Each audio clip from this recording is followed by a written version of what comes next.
Qué bueno encontrarnos otra vez en este espacio de fe a través del canal Fe Viva Hoy. No solo de pan vive el hombre, sino de toda palabra que sale de la boca de Dios. Y hoy estamos continuando con los mensajes referentes a las parábolas. En el nombre de Jesús vamos a proclamar hoy la parábola conocida como de la casa edificada sobre roca. Parábola de la casa edificada sobre roca, y la encontramos en el Evangelio de San Mateo, capítulo 7, versos 24 al 27. El que escucha mis palabras y las pone en práctica, se parece a un hombre prudente que edificó su casa sobre roca. Cayó la lluvia, crecieron los ríos, soplaron los vientos, y la casa no se hundió porque estaba cimentada sobre roca. Pero el que escucha mis palabras y no las pone en práctica, se asemeja a aquel necio que edificó su casa sobre arena. Cayó la lluvia, crecieron los ríos, soplaron los vientos, irrumpieron contra la casa y se hundió totalmente. Esta es palabra de Dios. Vemos aquí que hay varios elementos en esta parábola. Recordemos que la parábola es una comparación del pensamiento en imágenes. Jesús empleó mucho estas construcciones en imágenes para dar a conocer sus enseñanzas. Recordemos, por ejemplo, el buen pastor, la imagen del buen pastor, la perla preciosa, en fin, en este caso está haciendo una comparación entre el hombre que practica la palabra y el hombre que solo la escucha pero no la practica, y las consecuencias que trae consigo, el derrumbe de aquel que llama necio, porque necedad significa querer permanecer en la ignorancia, como alguien que defiende lo indefendible, alguien que llama rojo a lo que es verde, solo por necedad.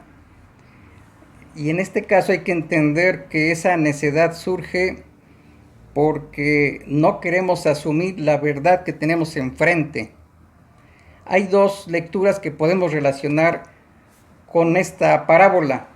Una de ellas está en el en la carta de Santiago, capítulo 1, versos 22 al 25.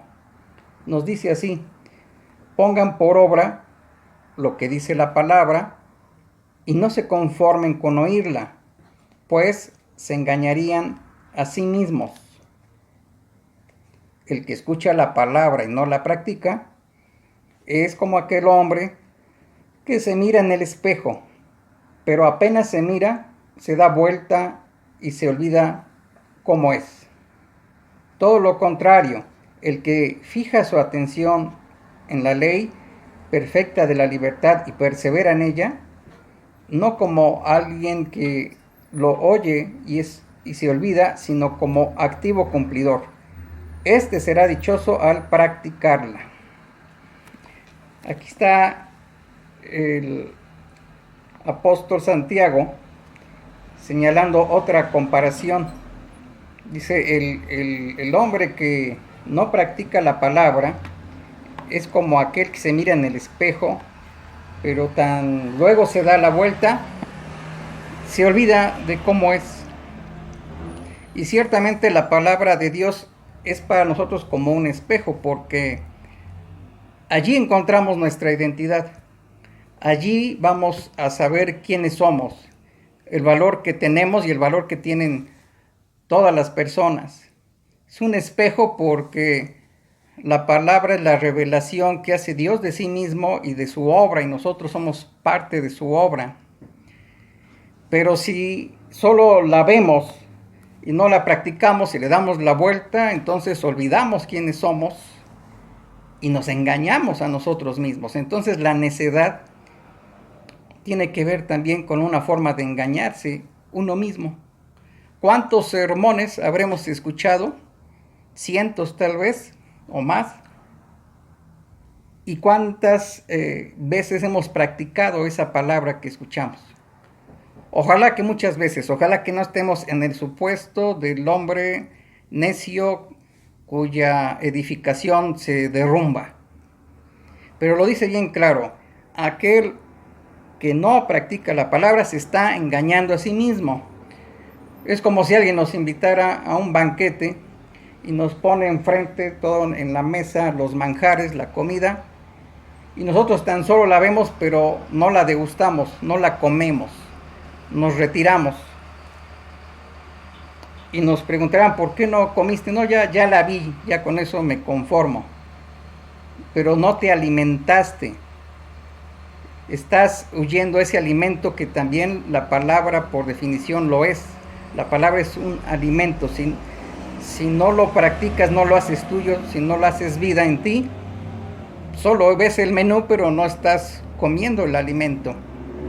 Y aún más, en la primera carta del apóstol Juan, capítulo 1, verso 8 y 9, se nos dice: si afirmamos que no tenemos pecado, nos estamos engañando a nosotros mismos y la verdad no está en nosotros. Pero si confesamos nuestros pecados, Jesús, que es fiel y justo, nos perdonará nuestros pecados y nos limpiará de toda maldad. Si dijéramos que no hemos pecado, sería como decir que Jesús miente y su palabra no estaría en nosotros. Entonces aquí vemos la raíz del problema. ¿Por qué razón alguien que teniendo enfrente manjares de vida no quiere comerlas, no quiere hacer las suyas? ¿Por qué razón alguien que escucha la palabra con la cual está identificado de naturaleza, por la cual esa palabra le revela no solamente su naturaleza, sino su camino, a dónde conducirse, puede no practicarla? Es lo mismo que el hombre que no quiere comer manjares. ¿Por qué alguien no querría comer comida deliciosa? Pues porque está enfermo, porque no tiene apetito, porque no tiene hambre. Lo mismo acontece en el plano espiritual. La palabra de Dios es un manjar. Y si no queremos hacerla nuestra, y si no queremos practicarla, es porque estamos enfermos, como dice el apóstol Juan, y nos engañamos nuevamente a nosotros mismos.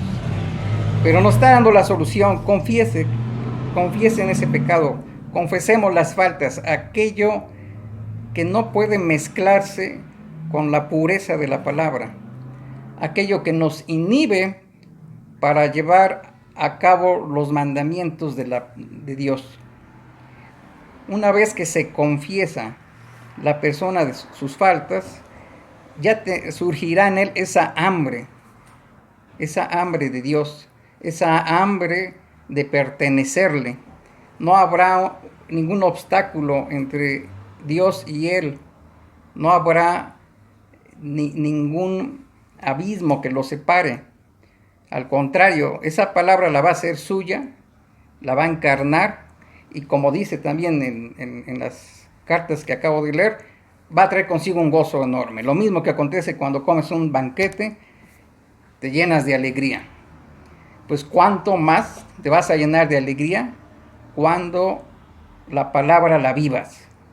Aquí ya no se trata no nos está hablando de la persona que no quiere escuchar la palabra, no, sino de la que la escucha pero no la practica.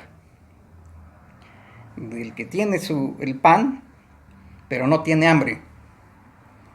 Y sabemos que cuando perdemos el apetito es porque hay allí alguna infección en el cuerpo, algo que está impidiendo que nuestro organismo reaccione, se mantenga, se desarrolle y se fortalezca.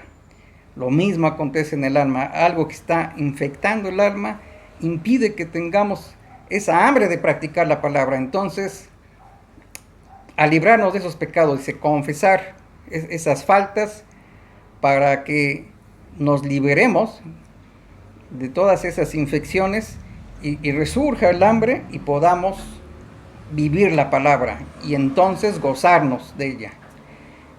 Aquí está una pequeña demostración, a ver si es que resulta. Esta casa está sobre una pequeña roca, le voy a dar una acercamiento, y esta otra sobre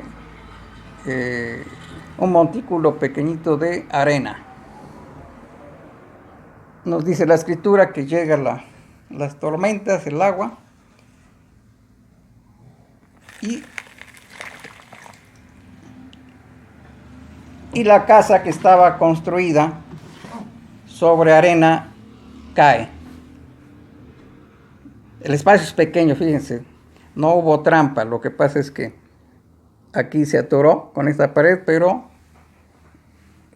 mientras la casita que está sobre roca queda intacta, la otra se desmoronó. Así sucede, hermanas, hermanos, con aquellas arenas que significan ideologías pasajeras, que no están fundadas en la verdad. Aquí la roca que representa los cimientos, que representa los fundamentos de la verdad de Dios, va a permanecer ante el COVID, va a permanecer ante cualquier virus, va a permanecer ante situaciones de carencia, porque en toda circunstancia hay promesa de Dios que nos edifica, incluso en la muerte. El cristiano no teme a la muerte, sí nos duele la partida de los seres queridos, pero no nos derrota, no nos derriba, porque tras la muerte sabemos que vienen promesas maravillosas, de las más grandes que Jesús trajo, la promesa de vida eterna. Entonces hay que revisar si nosotros estamos practicando a lo mejor una palabra fascinante del mundo, esas palabras que son cautivadoras, que nos pueden llevar a éxitos temporales, caducos, y que al final llega una tormenta y nos arrastra. Voy a tirar la casita más para que se vea la diferencia de la casa sostenida en roca y la de arena que se derribó. Entonces, los fundamentos que nosotros tenemos para vivir y ante las constantes tormentas que hay a todas las edades, la roca, como dice la escritura, es el mismo Cristo. Jesús es la roca. En el Salmo 31, versos 31 y 34 se nos dice que Jesús es la roca, porque tú eres mi roca y mi fortaleza. Por tu nombre me guías y diriges. Jesús es la roca en verbo, en palabra. A nosotros hacer nuestra la palabra, a nosotros practicarla, entonces ocurre que nos cristificamos. Y al cristificarnos participamos de ese ser glorioso que es el Señor de la vida. Y trae consigo todas las alegrías. Entonces, nada de sostenernos y de hundirnos con verdades a medias del mundo o mentiras disfrazadas, sino con la palabra, pero poniéndola en práctica. Y entremos en ese gozo interminable. Muchas gracias, hermanas, hermanos, hasta la próxima.